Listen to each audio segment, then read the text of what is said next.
Si está capturando, sí. Ok. Ya. El día de hoy de una vez ya toca ver lo que es la parte de condicionales o lo que vamos a ver que se llama...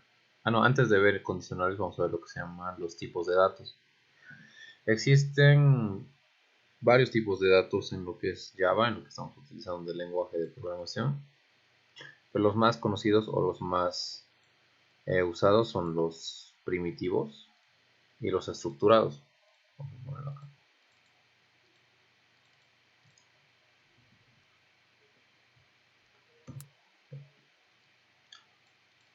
¿Por qué se llaman datos primitivos? Se llaman datos primitivos porque no necesitan realmente de alguna operación externa o no son un conjunto de algo, simplemente son operaciones simples, sin necesidad de agrupar y sin necesidad de llamar como a algún tipo de método externo o algún tipo de operación externa para poder crearse.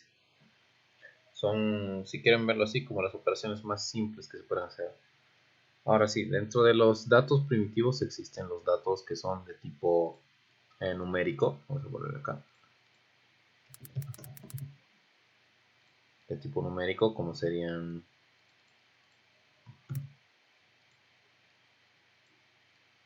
el byte, el short, el int, el long, el float y el double. Puede haber otros más, pero estos son los más conocidos. El byte es un tipo de dato muy pequeño, como lo dice, como a través la están reconociendo, y se utiliza para almacenar datos enteros, pero de una manera en un rango muy pequeño. El short es casi igual, solo que con un rango un poquito más grande. Y el int, que es el que más utilizamos, es como el estándar de decir que es igual a un tipo de dato entero, pero con una medida de longitud de área un poquito más grande. O sea que abarca más números, se puede decir. Porque tiene rangos de números, ya sea desde el menos algo hasta el algo. Y el long, que es el más largo de los números enteros utilizados en variables para Java, que es como igual un almacenamiento de enteros, pero mucho más largo. ¿Cuál es la diferencia entre usar uno u otro? Eso va a depender de tu programa. ¿Qué pasa si tu programa solo va a manejar muy pocos datos? O bueno, va a manejar un rango muy pequeño de números. Ya sea que le digas, bueno, solo quiero que me digas una lista pequeña de una clase de estudiantes. Ponte que en el colegio una clase de estudiantes tiene máximo 30, 40 estudiantes. Entonces nos conviene utilizar byte, así no utilizamos todo el rango de memoria que utilizaremos utilizando short, int o long, y así le ahorramos memoria a lo que es el programa o a la computadora, así se ejecuta de una manera más rápida y no ocupa tanto espacio de memoria para poder almacenar los datos. Short lo mismo, si necesitamos un poquito más de espacio lo utilizamos entero, o int igual, si vamos a abarcar un rango más alto de números enteros pues lo vamos a utilizar. Y long, que es el más grande, pues ya depende si vamos a manejar mucho rango de un dato, o sea que va a ser un número demasiado grande. En este caso podríamos utilizar long. Esto ya van a ver en lo que es un poquito más de programación avanzada, cuando ya vean lo que es el uso de memoria y agilización de memoria. Ahora, ¿dónde están el float y el double? El float y el double son para tipos de datos reales. Tipos de entero, bueno, tipos numéricos reales. ¿Qué quiere decir eso? Que van a llevar lo que son decimales y van a abarcar un rango un poquito más exacto de lo que es el dato. Igual, lo mismo, el punto flotante o el float se utiliza para un rango un poquito menor y el double para un rango mucho mayor. La mayoría de veces se utiliza el double para lo que son los números reales, los decimales y eso. Pero el float es un poquito más práctico a veces cuando vas a utilizar pocos datos o bueno, cuando vas a utilizar rango menor. El que más van a utilizar de acá es el entero, el int y el double. Ahora sí, también existen en los datos primitivos, lo que son los datos, vamos a ponerlo alfabéticos, que lo que hacen son almacenar lo que mismo dice acá, letras o en teoría caracteres. El char lo que hace es almacenar caracteres.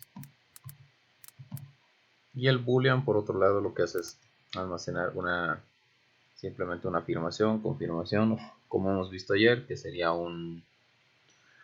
es un tipo de dato situacional, podemos decirlo. ¿Cómo lo llamaríamos cuando es de dos caminos? No. Cuando... ¿cuál era el nombre? ¿Cuando algo es verdadero o cuando es falso? Vamos a poner de verdad. Es un dato de verdad, donde te puede decir si es verdad o no es verdad. Si es verdadero o si es falso. Igual es alfabético porque lo que va a almacenar en teoría es un verdadero o un falso, así dicho de esa manera. Puede almacenar un true en inglés o un false, igual en inglés. Ya, con esto estaríamos viendo lo que son los tipos de datos primitivos. Ahora, los que vamos a utilizar para tipos de datos estructurados son estos de acá. Vamos a ver. El más utilizado y el más conocido es el string. El string es lo mismo, es alfabético, pero es una cadena. ¿Una cadena de qué? De caracteres. Cuando les he mencionado lo que es los datos primitivos, les he dicho que es una variable simple, no necesita componerse de nada ni necesita un método o una operación externa. Pero los estructurados sí. Por eso es que el string es como un char, pero una agrupación de chars, muchos chars. O sea, una agrupación de caracteres en otro lado, una cadena de caracteres. En teoría es una agrupación. No lo conocerán como una letra, como una palabra pueden ser, pero en teoría es una cadena de caracteres, nada más. Por eso es que es un dato estructurado. Y los datos primitivos, eso sí no me olvidé de mencionar, ya que son primitivos, en la semántica de Java se utiliza lo que es la letra minúscula al inicio de las declaraciones de las variables. Como han visto, no hay ninguna mayúscula. En otro caso, las estructuras sí necesitan una variable, bueno, no, la primera letra en mayúscula para hacerle entender de que sí es una variable compuesta, bueno, una variable estructurada. Porque el propio editor, cualquiera que estén usando, pero de Java, no les va a dejar. Porque ya reconoce el que es un dato estructurado. Y sí o sí, así es la semántica de los datos estructurados. Ahora, como sí vamos a llevar, pero como vamos a ponerle como este tipo de dato, que también es estructurado, pero también se le conoce como datos de tipo vector, que son como el array list. Dicho de otra manera, también se les conoce como matriz.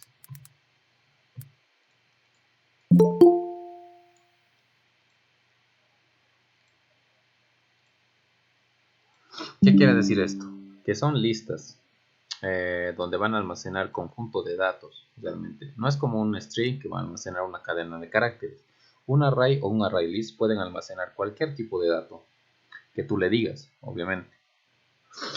Ya después vamos a ver que se pueden crear también los tipos de datos. No necesariamente son estos. Puedes crear tipos de datos también. Pero para iniciar vamos a usar los que ya sabemos. Las listas lo vamos a llevar casi al final, de hecho. Porque es un poquito complicado entenderlas cuando estás iniciando. El array es una lista simple de una dimensión. El array list ya es de dos dimensiones. Puede ser de una dimensión también. Pero voy a explicar la diferencia en su debido momento. Solo quédense por ahora en que son vectores o son listas. Teóricamente son agrupación o almacenamiento de datos, nada más. Ya, una vez que hemos acabado con esto, vamos a pasar a lo que hemos dicho hoy día y vamos a ver lo que es las sentencias de condición. En otras palabras, vamos a ver el if. O lo vamos a anotar de su manera total. If, then else. ¿Qué es esto? Es una sentencia o una operación que indican caminos. Primero vamos a poner opción 1 como un ejemplo. No sé, ahora una flechita.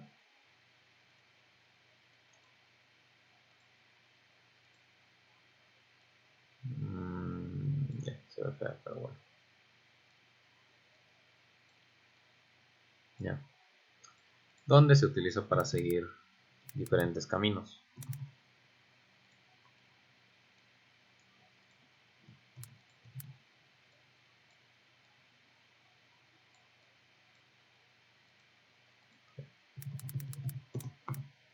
Ok. Dado el hecho de lo que nosotros le digamos que deba cumplirse, aquí tiene que haber lo que es una condición.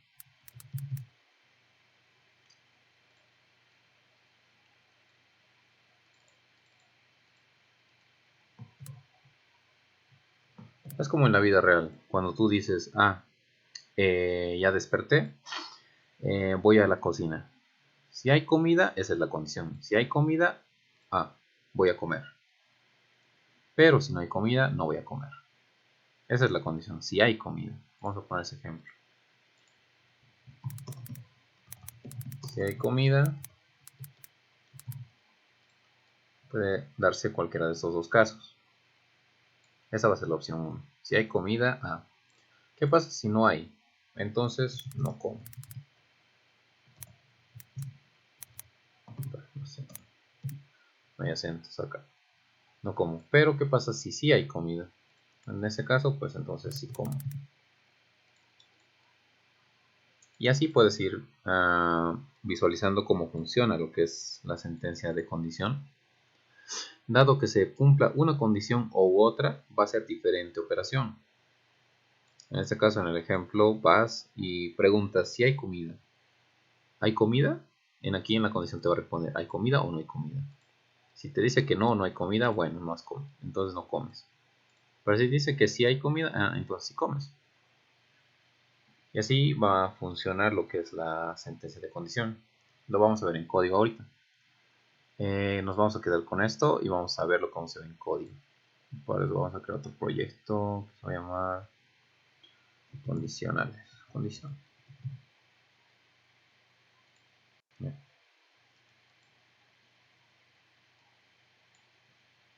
Vamos a crear una clase y vamos a empezar a resolver ejercicios de condición.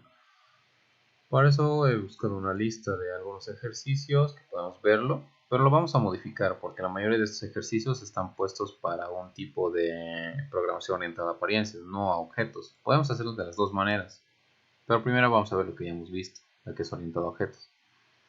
El primer ejercicio te dice realizar un programa que reciba dos números por teclado e indique cuál es mayor o si son iguales. Ok, para eso vamos a ponerle ejercicio 1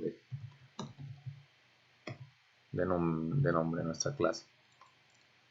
Regresamos al código, vamos a borrar el código que ya estaba puesto.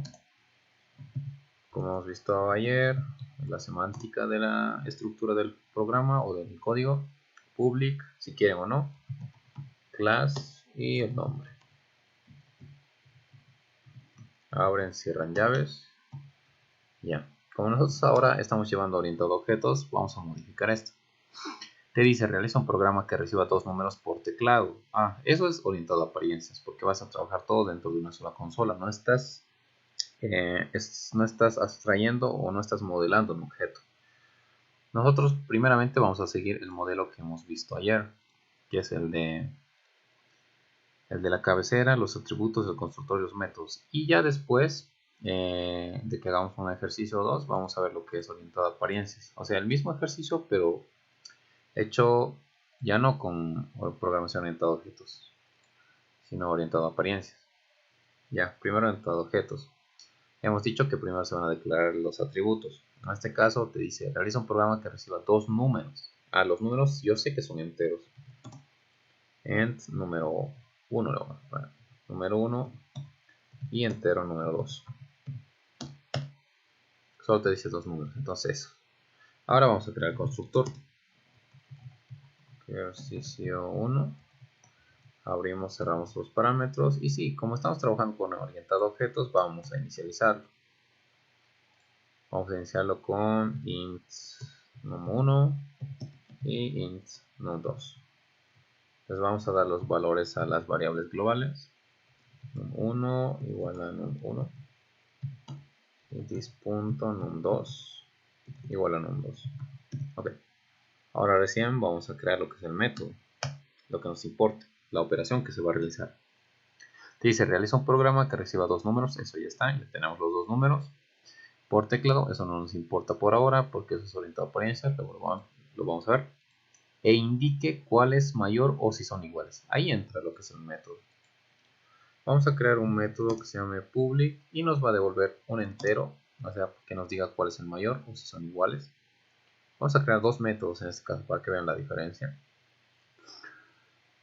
O podemos hacerlo dentro de uno, de hecho. Sí, dentro de uno nomás. ¿Cuál es mayor? No, vamos a poner número mayor como nombre de nuestro método. Lo que nos importa es qué es lo que va a pasar acá adentro. ¿Qué es lo que va a pasar? Vamos a tener que comparar los dos números que ya hemos ingresado. ¿Y qué es lo que tenemos que devolver? ¿Cuál es el mayor o si son iguales? Ok. En este caso hay primero la operación. ¿Cuál es el mayor? Para eso, pues bueno, podemos decirle si, así es como se declara la sentencia de condición, lo que hemos visto acá, la sentencia de condición, if then else, lo colocamos de esta manera. Un if, abrimos, cerramos paréntesis y abrimos y cerramos llaves. Dentro de estos paréntesis es lo que son los parámetros, o sea, la condición que vamos a tener que decirle que se tiene que cumplir para seguir un camino u otro camino. ¿Y qué es la condición que en este caso queremos? Decir si uno o el otro es mayor. Entonces voy a preguntarle num1 o la variable global si quieren this.num1 cualquiera es mayor, le estoy preguntando, es mayor a this.num2. Es una pregunta. Si me dice que el número 1, el this.número 1 es mayor al número 2, entonces ¿qué quiero? Quiero que me retorne el num1 solo si es mayor. Pero ¿qué pasa si no es mayor? Entonces le digo else, o sea, si no. Eso es lo que significa if, significa sí. Si se está cumpliendo esta condición, entonces me vas a devolver algo. Pero si no se está cumpliendo esa de acá arriba, me vas a devolver otra. Entonces me vas a devolver que el num2. ¿Por qué? Porque en este caso le estás diciendo en nuestro, está acá le está diciendo, es como si dijeras, vamos a poner aquí el ejemplo, es mayor, es una pregunta y es la condición. Sí es mayor y el otro no es mayor. ¿Y qué estoy preguntando? Num1 en este caso. Num1 es mayor. Y aquí le estoy preguntando eso. This.num1, o sea, la variable num1 es mayor a la variable num2. Si me dice que sí, entonces va a seguir este camino. Sí es mayor, entonces te va a retornar el número 1. Pero si no es mayor, te va a devolver este de acá, el número 2. Así es como funciona esta operación de sentencias de condición. Vamos a ver cómo está funcionando. Le voy a dar y voy a crear el objeto. Le voy a decir como primer número 5 y como segundo número un 2. Ok. Una vez creado el objeto, le pregunto, ¿num es mayor? ¿Cuál? ¿El num1 es mayor? Me va a decir no. Entonces, en este caso sí es mayor. A ver, sí, num1 es 5 y num2 es 2. Y num1 es el mayor, entonces ese es el que te va a devolver qué pasa, pero si creo otro objeto, y en este caso le digo num1 es 5 y num2 es 7. Voy a comparar y voy a decir que me imprimas cuál es el mayor, el número mayor. Y en este caso me va a devolver el num2, porque lo que está haciendo dentro del código acá es decirle si el num1 es mayor al num2, me vas a devolver el num1. Pero ¿qué pasa si no es? Entonces yo, lógicamente, ya estoy pensando en que, ya que num1 no es mayor a num2, entonces, por lógica, num2 es mayor. Eso es lo que quiero decirle.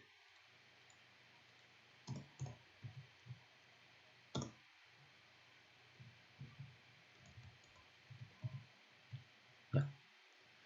Esa es la lógica que estamos utilizando. Primero le estamos preguntando si num1 es mayor a num2. Entonces, si sí se cumple, va a devolver num1. Pero ¿qué pasa si no es? Entonces, por lógica, sabemos que num1 no es mayor a num2. Entonces, lógicamente, num2 es mayor a num1. Entonces, ese es el que me va a devolver. Por eso le coloqué que me devuelva num2. Eso es un poquito jugando con la lógica. También podría haberle dicho de otra manera. Decirle, en vez de else, podría haber hecho otro if. Y preguntarle otra vez. En este caso le voy a preguntar si num2 es mayor a num1. A num1, entonces me vas a devolver num2. Eso es lo que intenté decir. ¿Cuál es la diferencia? En que vas a utilizar otra variable de condición acá. Entonces vas a ocupar un poquito más de memoria. Y lo malo es que sí o sí tienes que devolver un valor entero. Pero, ¿por qué no me está compilando si le estoy retornando los casos? Los dos casos en este momento. Porque todavía hay casos que son posibles, como que num1 sea igual a num2.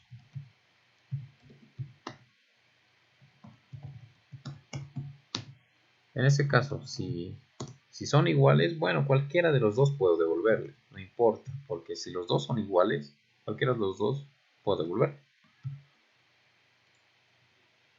¿Y cuál es la diferencia? Que me va a seguir molestando. ¿Por qué me va a seguir molestando? Porque, como les he dicho, cuando tú aplicas lo que es la sentencia de if, tiene que seguir dos caminos, ¿verdad? Y en este sentido solo estoy dando uno. Pero ¿qué pasa si esto no se va a cumplir? Si este no se cumple, bueno, voy a volver a comparar. Pero no le estoy diciendo, si pasa otro tipo de casos a estos, no puedo hacer nada. Directamente voy a ir a comparar otro tipo de caso. Y tampoco, si no se cumple esto, no me importa. Igual ya estoy yendo a comparar otro tipo de caso. En todo caso le estoy diciendo, si ninguno de estos tres se va a cumplir, no voy a saber qué hacer. En teoría, debería cumplirse las tres, sí o sí. Ya que uno sea mayor a otro, o otro sea mayor a uno, o que los dos sean iguales. Debería cumplirse. Y no debería molestarme. Pero lo que es la diferencia entre un if anidado, lo que es esto es un if, y lo que significa darle directamente, acá lo voy a poner,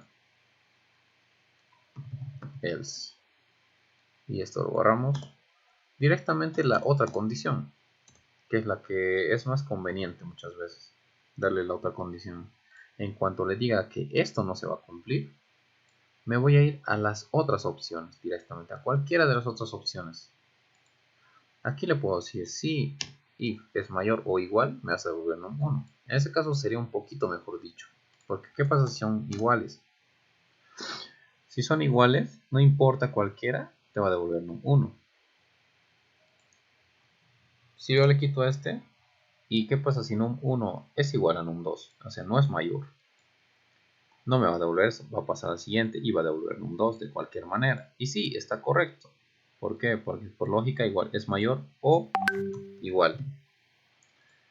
Solo le estoy diciendo que la primera condición que le he dado, que era que num1 sea mayor a num2, no se está cumpliendo, solo esa. Y por lógica, las otras condiciones que se estarían cumpliendo sería, bueno, en todo caso, ya que num1 no es mayor, entonces solo queda dos opciones, que sea menor o que sea igual a num2. Y cualquiera de los dos en este caso me sirve, porque si num2 y num1 son iguales, igual me va a devolver num2, que va a ser igual a num1, entonces no importa cualquiera de las dos que me devuelva. Pero si num2 es mayor a num1, igual me va a devolver num2. En este caso estaría como decir que las otras opciones te van a dar el número correcto. Si yo le digo que los dos son 4, son variables, y luego le di cuál es el mayor, me tendría que devolver 4. En este caso no va a importar, si inspeccionamos num1 y num2 valen igual. Entonces el que me está devolviendo es num2. Pero ya que son iguales me va a devolver cualquiera de las dos. Ya que son iguales no importa. Ya, eso podemos verla en el primer ejercicio. Lo que nos está diciendo cuál es mayor o si son iguales. Y aquí si quieren ya lo podemos hacer más bonito. Ya no le decimos que nos devuelva un entero. Decimos que no sabemos qué va a hacer, pero va a ser una operación.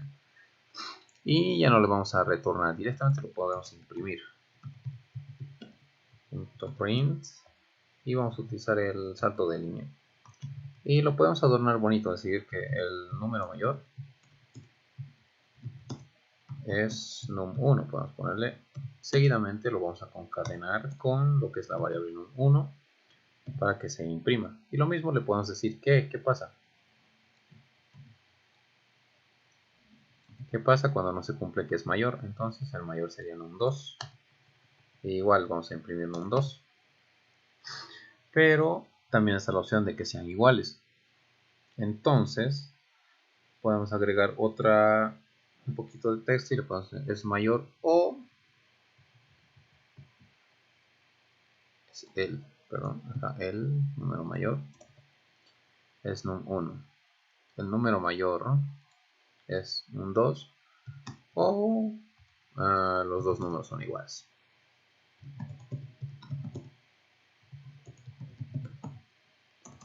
Se ve un poquito feo, por eso podemos mejorarlo y decirle claro, solo va a ser num2. Ya que estamos jugando un poquito con código, vamos a ver lo que es los if anidados. Aquí vamos a hacer un if dentro de un else y donde solo le vamos a preguntar una cosa. Si número 1 es igual a this.número 2, entonces quiero que me imprimas esto. Voy a copiar esto acá.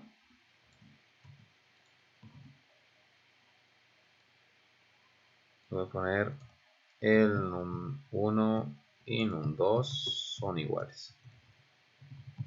Y tienen el valor K. Y me va a imprimir el num2. O sea, cualquiera. Le puedo poner num1 igual. No importa. Ya que van a ser iguales, me va a imprimir cualquiera de los dos. Pero esta condición solo se va a cumplir si número 1 o num1 va a ser igual a num2.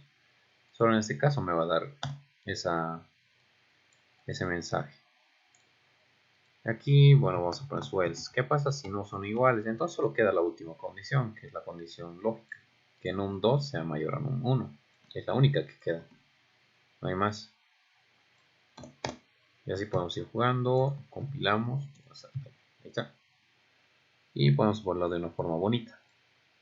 Vamos a crear ya sea 5 y 4. Num2 va a ser 4.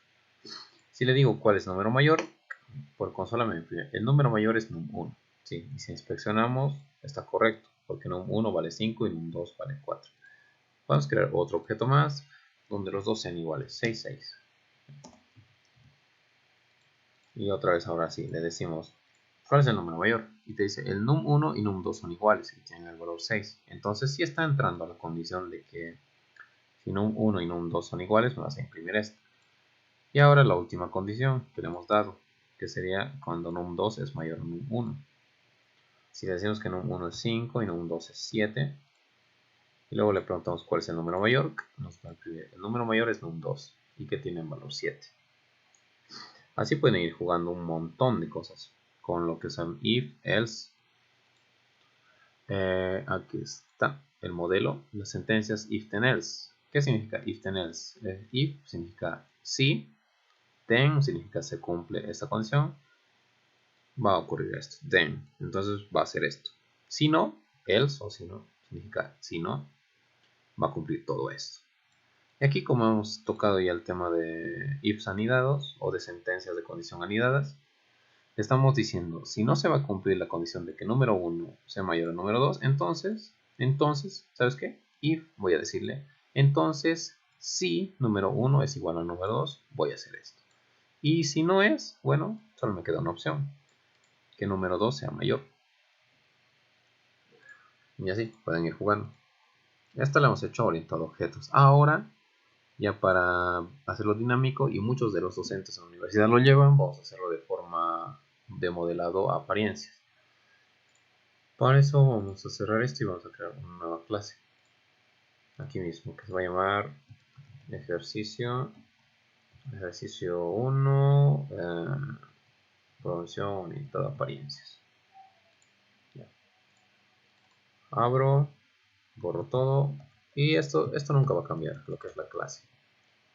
Pueden poner el public class o class directamente.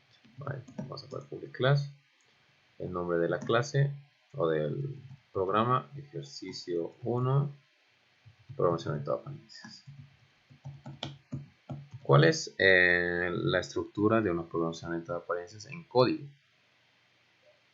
Directamente nos interesa el comportamiento. Entonces no vamos a declarar atributos, directamente quiero declarar el comportamiento que quiero que haga. Entonces voy a crear una clase, un método. No es necesario aquí el constructor en la orientada a apariencias. Solo necesito que algo se ejecute. No necesito estar creando o inicializando algo, por eso no utilizamos el constructor en la orientada a apariencias. Podemos decirle public para decirle que va a tener de acceso público y vamos a poder accederle. Le vamos a dar un void porque no sabemos qué cosa se va a hacer o qué cosa estamos haciendo, pero algo estamos haciendo ahí. Y normalmente se coloca el nombre main para decirle que es la clase o el método principal, o sea, el que va a ejecutar el programa. En este caso la clase. Entonces, lo que va a ejecutar todo esto primero va a pasar por main. En lo que es los parámetros, no necesariamente tenemos que dar parámetros, pero por lo que se llama ya generalización de lo que es código, se ha quedado en que se ponga así. Ars. Esto no quiere decir otra cosa que va a ser una agrupación de cosas. Lo podemos colocar de esta manera, lo podemos colocar de esta manera. Cualquiera de las dos. Para que se vea más bonito vamos a colocar acá. Luego vamos a ver por qué hay esto, qué significa esto, cuando entramos a write list. Por ahora ustedes nomás anotan y entiendan que significa que hay operaciones o una agrupación de operaciones que se van a armar aquí adentro. Algo va a pasar. Pero se van a agrupar varias operaciones. Ok. Ahora dentro del código, ¿qué es lo que vamos a notar? Lo que nos interesa y lo que nos ha pedido. Realiza un programa que reciba dos números por teclado e indique cuál es el mayor o si son iguales. Para eso vamos a recordar un poquito lo que hemos visto de alguna clase anterior, que les dije que íbamos a llevar en algún punto, que era lo de la importación de librerías. Esto es un conjunto de operaciones ya creadas donde al importarlas podemos acceder a sus funciones. Eso nos está importando aquí, porque nosotros no sabemos cómo ingresar por teclado, pero hay librerías para eso. Para eso lo que se hace es acá arriba, antes de todo el código, antes de la clase siquiera, importamos esa clase y se importa de esta manera. Java.util es de la librería útil, por eso pongo acá útil. Ustedes pueden ver un montón de librerías en lo que les dije del API de Java, o sea, del sitio oficial de Java, donde ahí te avisa o te dice cuáles son todas las librerías disponibles de Java. En este caso vamos a utilizar de la librería útil. Y lo que vamos a necesitar es el escáner. ¿Para qué? ¿Para qué se utiliza el escáner? El escáner se utiliza para leer por consola, cuando tú ingresas datos. Y eso es lo que nos está importando ahora. Ingresar por teclado. Y bueno, lo demás ya son operaciones. Pero nos interesa ingresar por teclado, o sea, que haya un escáner que lea lo que nosotros le vamos a indicar. Esto van a utilizar mucho lo que es el escáner, los que están con ya sea la ingeniera Carla, creo. Sí, la ingeniera Carla sobre todo, porque ella trabaja con orientado a apariencias. O sea, todo esto siempre van a ver. Al menos toda esta partecita siempre va a ser igual casi. Bueno, excepto el nombre de la clase, ¿no? Pero lo demás va a ser igual. Ahora sí, primero que nada vamos a crear lo que es el escáner. Este escáner hay que crearlo también. ¿Y cuál es la manera de crearlo? Primero le indicamos, es como un atributo. Le damos su tipo, después le damos su nombre. Le podemos poner SC de escáner. Es lo más común. Lo pueden colocar de la manera que ustedes quieran, como escáner o bueno, esc, como quieran. Normalmente, pero se coloca SC. y la vamos a inicializar. ¿Cómo?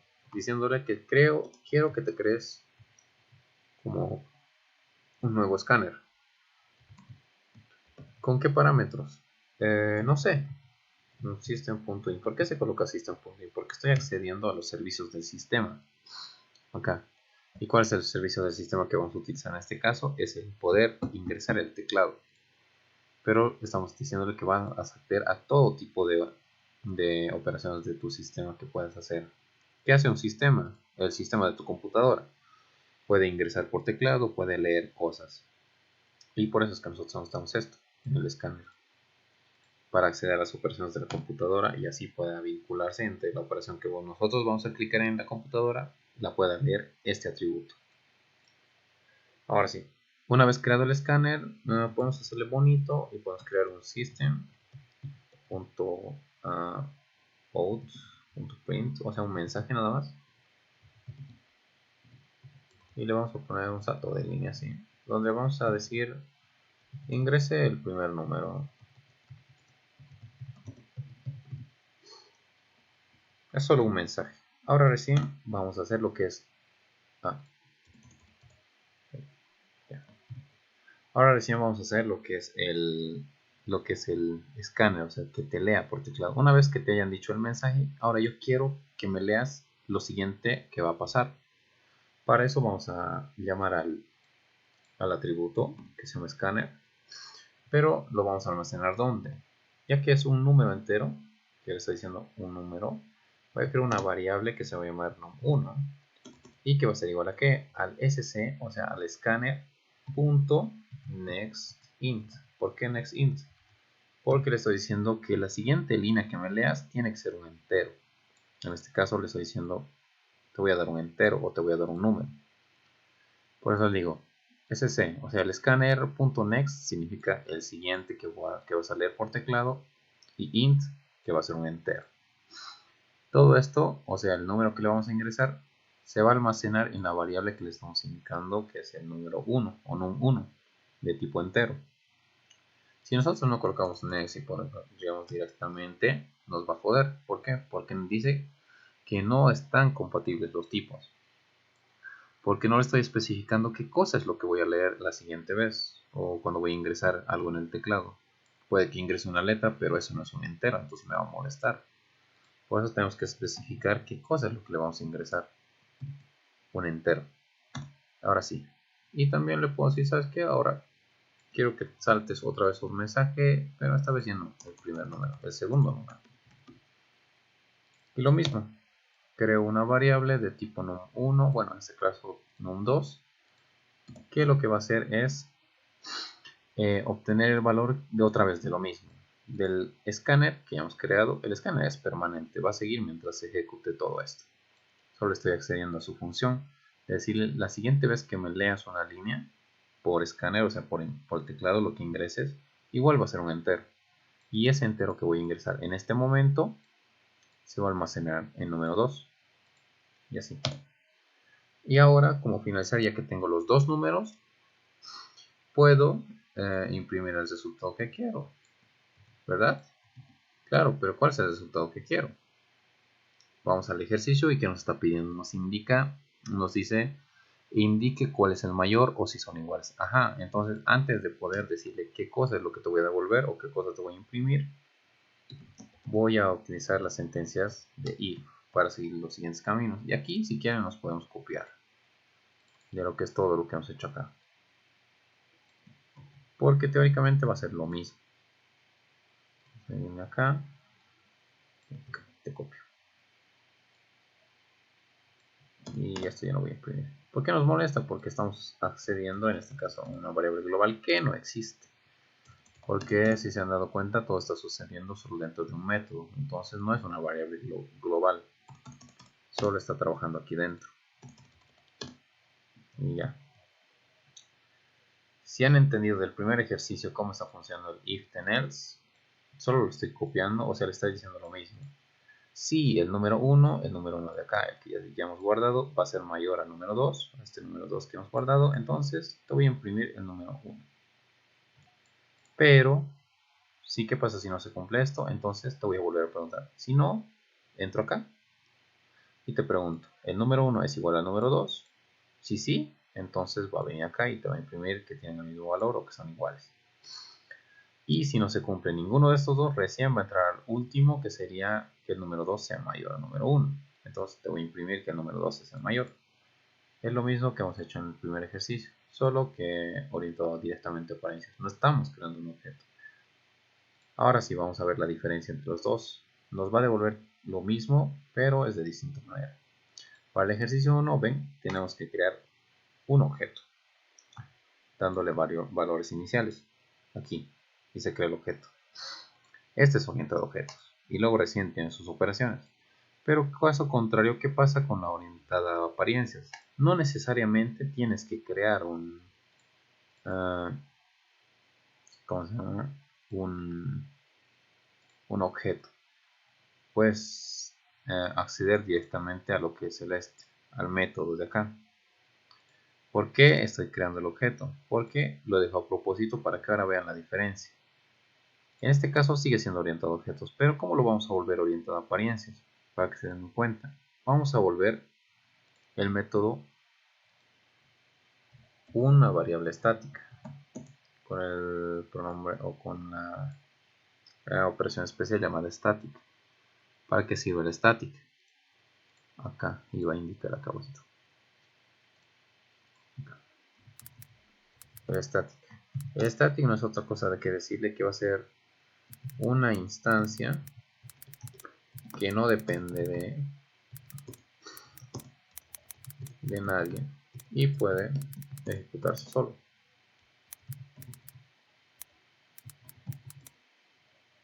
Por su cuenta. Este tipo de métodos estáticos se utiliza demasiado en muchas ocasiones. De hecho, lo van a utilizar mucho. Y sirve para decirle que no va a depender de nadie. Ahora sí, si ven, directamente puedo crear la operación. No voy a depender de estar creando un objeto todavía y luego recién acceder. En este caso no, ya que es estático, se ha desaparecido el método. Le estoy diciendo, es una instancia que no depende de nadie y puede ejecutarse por su... Vamos a poner. No necesitas crear un objeto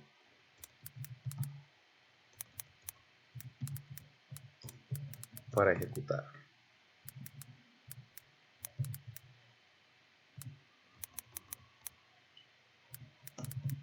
Ya. Listo. Ahora sí. Este es el objeto que hemos creado de esta, pero como hemos visto no sirve de nada porque vamos a utilizar lo que es el estático. Y el estático directamente es orientado a apariencias. ¿Por qué? Porque solo va a ocurrir una operación o va a estar ocurriendo, como dice, se va a ejecutar mientras nosotros queramos. Y lo vamos a inicializar. No estamos inicializando básicamente, solo estamos accediendo con los valores 0 porque no tiene ningún parámetro de inicialización de ese método. Y directamente esta es la operación. ¿Y qué va a pasar con esto? ¿Cuál es la diferencia entre un orientado a objetos? Vamos a ver que esta se está ejecutando mientras nosotros estemos accedidos al método acá. Este es el método, todo esto es el método. Y si se dan cuenta por acá abajo, se está ejecutando y sigue procesándose todo el tiempo que nosotros queramos, mientras nosotros acabemos el método. Caso contrario, en un método de un orientado a objetos es que es todo lineal. Le estás diciendo algún parámetro de inicio, ya sea o no, y si no cumple o cumple, te devuelve algo, ¿verdad? Pero, ¡pam! Y cuando terminas de devolverte algo, ahí acaba. No va a seguir ejecutándose ese método. Lo mismo cuando le decimos un void, como hemos visto, ya sea acá, bueno, acá, un void, va a entrar acá y va a seguir lineal acá, hasta acabar. No se va a detener en ningún momento. No se va a detener acá. No, ¿por qué se va a detener? Es lineal, directamente va a ejecutar todo y va a acabar el método. Ahora sí, ¿cuál es la diferencia con el estático? Es que el estático se va a mantener ejecutado mientras yo le diga que voy a seguir necesitando de ello. En este caso, si se dan cuenta acá, se ha quedado aquí. en lo que es ingresa el primer número. Y después ya le estoy diciendo, oye, te voy a dar una operación, te voy a ingresar. Te voy a ingresar un next int, o sea, te voy a ingresar algo por teclado y va a ser un entero. Eso está esperando la máquina ahorita, que yo le envíe ese dato. Le vamos a decir un 5 y le presionamos enter. Ahora recién va a continuar el programa y va a seguir hasta acá. Ya leído y almacenado y otra vez le estoy diciendo que me suelte un mensaje y ahora otra vez le estoy diciendo te voy a ingresar, ¿sabes? Te voy a ingresar algo por teclado y también va a ser un entero. Pero yo como todavía no lo he ingresado, se ha mantenido ahí. Ahora sí, voy a ingresar el segundo número que va a ser un 3. Le doy enter y recién va a venir, después de acá, va a venir a toda la secuencia del if then else. O sea, de comparar. Y dado un caso u otro caso, recién me va a imprimir. Y acá, aquí te dice, el número mayor es num1, que es 5. Exacto, este de acá. Esta es una manera un poquito más bonita de hacer el código. Y es a la que, bueno, les diría que se acostumbre, pero no tanto. Porque es bonito, pero a veces se va a complicar hacer como ya sea la iteración de objetos o herencias y todo eso con métodos estáticos. Para lo que es interfaz o una gráfica más bonita, sí lo pueden utilizar. Ahora, digamos, vamos a probar otro, que sean iguales. Y como hemos visto, va a ingresar a lo que es el código, ya que es el mismo y sabemos que funciona, que son iguales y nos va a imprimir eso. Ustedes deciden cuál les parece más bonito, cuál les parece mejor. Hacer por orientado a objetos o directamente orientado a apariencias. Donde en orientado a objetos, ya saben, tienen que declarar variables, luego tienen que inicializar el objeto, o sea, crear un constructor, y luego recién crear un método donde le vas a decir qué operaciones quiero que cumpla. Diferente a una orientada a apariencias, donde directamente sabes que lo único que me interesa es lo que sabes hacer, o bueno, la función o la operación que sabes hacer o que quiero que hagas. Así que directamente le estoy creando un objeto, bueno, un método donde le estoy diciendo, quiero que me hagas todo esto, todas estas funciones, todo este proceso. Solo eso me interesa, no necesito crear algo. Esa es la diferencia entre los dos.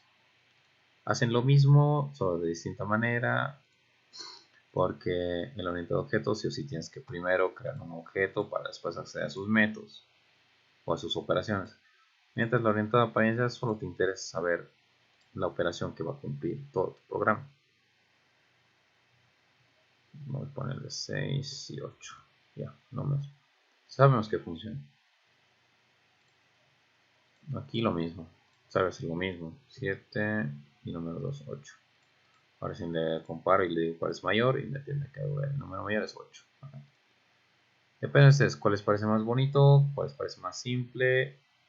Solo les digo que este tipo de modelo es el que más tienen que acostumbrarse. El de crear variables globales, el de crear un constructor y después recién crear métodos que le digan ustedes las operaciones que se va a cumplir ahí. Ya luego para lo que es la parte gráfica pueden utilizar así lo que es el método estático o la orientado a apariencias. Así funciona básicamente lo que es el modelado de un código bueno. Esto para acabar, ¿no? Donde viene primero la apariencia, ¿verdad? Que es lo que el usuario ve. Lo podemos llamar como experiencia de usuario.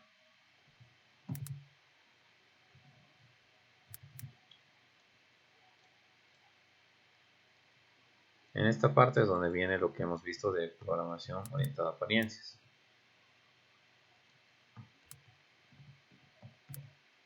Ahora, esto es lo que va a ver el usuario, pero lo que está por detrás sí o sí va a ser la programación orientada a objetos.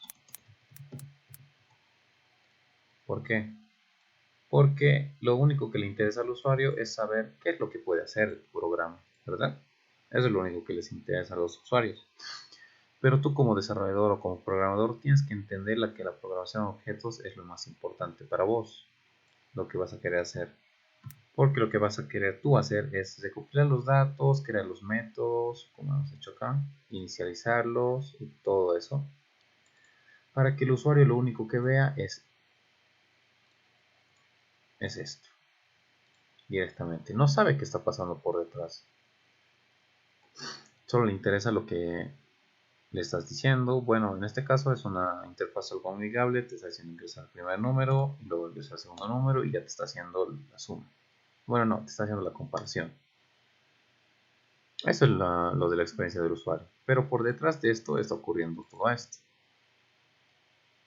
Y para esto ustedes van a ver que es mucho más sencillo para programas más grandes hacerlo de esta manera, orientado a objetos, donde vas a crear atributos, vas a inicializar un objeto y vas a crear un método con las operaciones. Eso lo vamos a ver nosotros en lo que es eh, relaciones y herencia. Y ya cuando estemos haciendo programa, vamos a hacer un programa o varios programas tal vez, sobre, no sé, administrar algo o algún, no sé, un restaurante, puede ser una biblioteca, la propia universidad, cosas así. Vamos a crear un programa. Y para eso quiero que entiendan bien la diferencia entre estos dos, entre esta y esta, porque vamos a utilizar las dos. Pero, a ver, los que están en introducción a la programación, a ver, con los que estén con la ingeniera Corina, con el ingeniero Vladimir y con la ingeniera Leticia, van a llevar de este tipo, orientado netamente a objetos, donde van a llevar puro esta sintaxis. No les van a permitir, hasta donde yo sé, utilizar lo que es el método estático. A ellos no les interesa lo que es la apariencia, les interesa esto, lo tosco, lo de crear de a poquito o lo de crear paso a paso las cosas. Ya con la ingeniera Carla y con otros ingenieros creo también utilizan directamente lo que es el estático, o sea, el orientado a apariencias directamente, donde solo te interesa la experiencia de usuario. No te interesa conocer tanta profundidad que es lo que se está haciendo. Ellos directamente ven y dicen, ¿sabes qué? Yo quiero el programa y quiero verlo como un usuario. No quiero verlo de una manera de programador. Este es un programador. Porque un programador sabe que hay que crear un objeto, sabe que hay que darle valores iniciales, en este caso vamos a dar cualquiera. Luego voy a crear el objeto y luego recién puedo acceder al método o a la operación. Esto le das a un usuario y no va a saber nada. Pero directamente si él viene acá y es como, este es el ejecutable. Le doy a aceptar que corre el programa, y ya me está diciendo todo bonito. Por eso es que se utilizan las dos cosas. Para los que estén con la ingeniera Carla, acostúmbrense a este tipo de métodos directamente. Y sí, con el escáner, porque el escáner se utiliza mucho con él. Y el método estático también. Con los demás ingenieros o con algunos, como es Corina, Vladimir, Leticia, van a llevar de esta manera. Donde hay que sentenciar o hay que crear los métodos globales, no, las variables globales, el constructor y los métodos recién. Nosotros vamos a llevar los dos porque es una experiencia mucho más completa. Si lo ven de por separado, van a ver que es como uno tal vez lo ven más sencillo que otro. Pero créanme, son complementarios los dos. Tanto así para un desarrollador o para un programador, ver lo tosco por adentro y también ver la experiencia del usuario, o sea, la apariencia que va a tener o lo que le voy a mostrar a mi cliente. Ya. Ustedes pueden hacer los demás ejercicios si quieren. A ver, este dice, realiza un programa que pida un número por teclado y nos indique si es par o impar. Bueno, eso es fácil, pero depende de su imaginación cómo lo quieran hacer. Pueden hacerlo de esta manera, crear un objeto con dos números y luego acá le pueden hacer las operaciones para que te indique si es par o impar. O de esta otra manera donde directamente creas una consola, pues se puede decir. O sea, la experiencia del usuario, todo en una pantalla. Y igual lo mismo haces después las operaciones que quieras y le indicas o bueno le sueltas o le devuelves al usuario que es lo que te está pidiendo. El 4 crea un programa que pida al usuario dos números y nos muestre el resultado de su división. Si el segundo número es 0, debe mostrar un mensaje de error. Ok, también es sencillo. Realiza un programa que lea una cadena por teclado y compruebe si es una letra mayúscula. Lo mismo, es sencillo. En aquí ya van a tener que un poquito indagar para la letra mayúscula en las librerías de Java. Hay librerías para indicar si es una letra mayúscula, si es una letra minúscula, si pertenece o no al alfabeto o al abecedario, si es numérico en la letra que estás comparando. Hay un montón de librerías para eso y ustedes van a tener que indagar un poquito. Acostúmbrese a eso, indagar qué librería es la que les va a ser útil en ese caso o la que van a poder utilizar para este tipo de... Creo que es la tipo MATS para comparar, para ver si es par o impar. Creo que hay la MAT, que es la librería de matemáticas. Y para la mayúscula creo que hay otra librería, no me acuerdo cuál es, pero hay. El 7 realiza un programa que calcula la potencia de un número, dado este y su exponente. Pueden ocurrir tres casos. El exponente sea positivo, imprime el resultado en pantalla. El exponente sea 0, el resultado es 1. El exponente sea negativo, el resultado es 1 sobre la potencia con el exponente positivo. Igual es sencillo, solo son operaciones matemáticas que ustedes van a decir acá. Acá, bueno, ya la condición no es que un número 1 sea mayor a un número 2, te está diciendo si el exponente sea positivo, o sea que, digamos, número 1 sea mayor a 0. Bueno, sea mayor o igual. Muchas veces toman el 0 como un número positivo, entonces puede ser 0 también. Pero en el siguiente caso te está diciendo que el exponente sea 0. Entonces ya no quiero tomar en cuenta el 0 acá. Quiero tomar en cuenta aquí. Es decirle, si eres 0 me vas a hacer algo. Y si no, o sea, si es negativo, va a imprimirte 1 sobre la potencia con el exponente positivo. Ustedes dentro de acá van a crear el método o la operación. Como esto no vamos a tocarlo, lo vamos a dejar así. Es para otro ejemplo. Ya. Ya. Mañana iba a pasar a lo que es los bucles y todo eso, pero creo que hay que llevar una clase más, lo que son las sentencias de condición, porque si es un tema un poquito largo y si no entienden bien, peor van a poder pasar a los otros temas que serían bucles, porque bucles igual va a llevar temas de condición y lo que es herencia, cuando ya vas a hacer relaciones de objetos, esta va a ser un tipo de relación con esta de acá. En este caso no hay relación, pero vamos a hacer un tipo de relación así. Y tú vas a tener que decirle, no, no, sabes que no quiero hacer este tipo de relación en este caso. Nada más. Vamos a borrar la relación. Pero en ese caso también tienen que adecuarse o tienen que saber bien lo que son las variables de condición para seguir camino. Entonces mañana igual, a ver, voy a dejar de grabar. Ya.